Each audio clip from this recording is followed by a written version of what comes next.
Olá, bom dia. Dia 28 de novembro, segunda-feira, dia de Brasil na Copa. Vamos lá? Bom, sexta-feira foi um dia que o Ibovespa, apesar da baixa liquidez, a gente continuava com meio feriado lá nos Estados Unidos, e a liquidez aqui continuou prejudicada, quando não tem a referência, sempre é, né?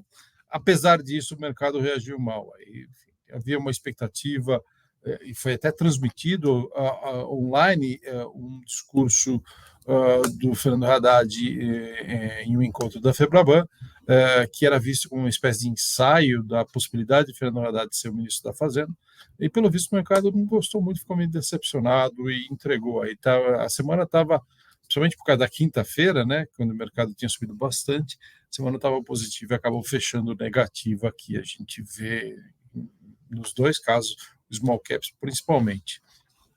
Tá?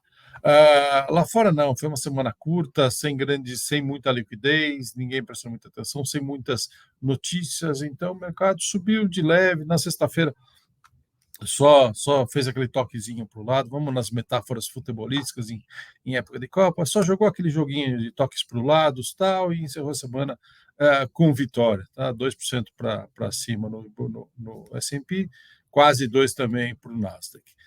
Aí vocês veem que aqui mesmo nos juros também derrubaram um pouquinho dos juros durante a semana, enfim, saiu para comemorar, saiu correndo para o abraço. Aqui, ao contrário, não, a gente teve uma sexta-feira que entregou alta de juros, você vê que os juros subiram na sexta-feira, ao longo da curva inteira, e entregaram uma semana também com alta de juros ao longo da curva inteira. Tá? O real continua fraquinho lá, enfim, perdeu quase 1,70 semana, encerrou perto dos 5,40, que tem sido aí o limite superior do range que o real tem oscilado. Na parte de commodities, sem grandes variações semanais, enfim, as normais, chama atenção só do petróleo, que continua escorregando, indo em direção a $80 o barril. Tem muita coisa aí para acontecer, enfim, tem limite de preço para o petróleo russo, tem reunião da OPEP, e a situação chinesa não ajuda em nada. Então, a commodity tem sofrido aí nas últimas semanas. Tá? Agenda bastante cheia essa semana, internacional. A gente tem a reunião de política monetária do Fed acontecendo no dia 15, o que significa que esta semana começa aí o período onde eles têm que ficar em silêncio antes da reunião. Tá? Então, a gente vai ter bastante membro do Fed falando, discursando antes desse período, incluindo o Powell aqui. Do ponto de vista de dados, a gente tem dados de atividade PMI saindo na China amanhã, não dá para esperar grande coisa, nenhum número muito bom. Na quarta, a gente tem PIB e livro bege de atividade lá nos Estados Unidos, e inflação ao consumidor na Europa. Na quinta, a gente tem inflação PCI, que é um dos indicadores de inflação mais importantes aí nos Estados Unidos, além do PMI, o favor dos PMIs, o ISM. E o payroll na sexta-feira, saindo lá nos Estados Unidos, que é o dado de emprego lá nos Estados Unidos, que é super importante também. Tá? Aqui no Brasil, Lula já está em Brasília, as negociações da PEC fiscal devem finalmente ser concluídas aí, e o projeto tem que ser entregue rapidamente essa semana, né? A gente pode também ter o anúncio do ministro da Fazenda aí, embora isso ainda seja dúvida.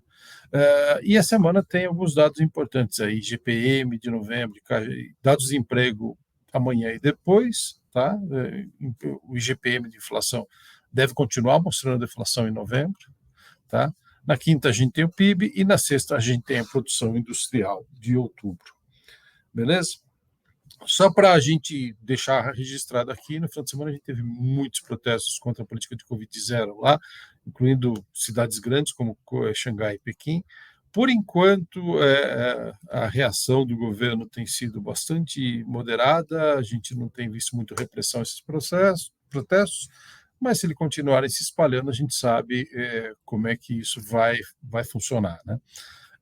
De qualquer maneira, enfim, a situação de uma eventual retomada chinesa no pós-Covid fica complicada porque não há pós-Covid, né? A China continua ainda no Covid. Lendo notícias de que, inclusive, a transmissão da Copa do Mundo, a TV chinesa não mostra comemorações da plateia, só fica no campo, justamente para evitar que as pessoas vejam que fora da China a pandemia acabou e as pessoas estão relativamente relaxadas. Então, situação complicada. Tá? E a gente tem também um relatório, quem tá lá no nosso período de degustação, pode ver aí notícias que a gente publica diariamente sobre as empresas e os setores, incluindo essa notícia sobre vendas de e-commerce caindo 28% aí sobre 2021, nesta Black Friday. É uma Black Friday bastante fraca, esta última aqui no Brasil. Tá bom? Era o que tínhamos para hoje. Um bom dia, bons negócios e vamos embora, Brasil.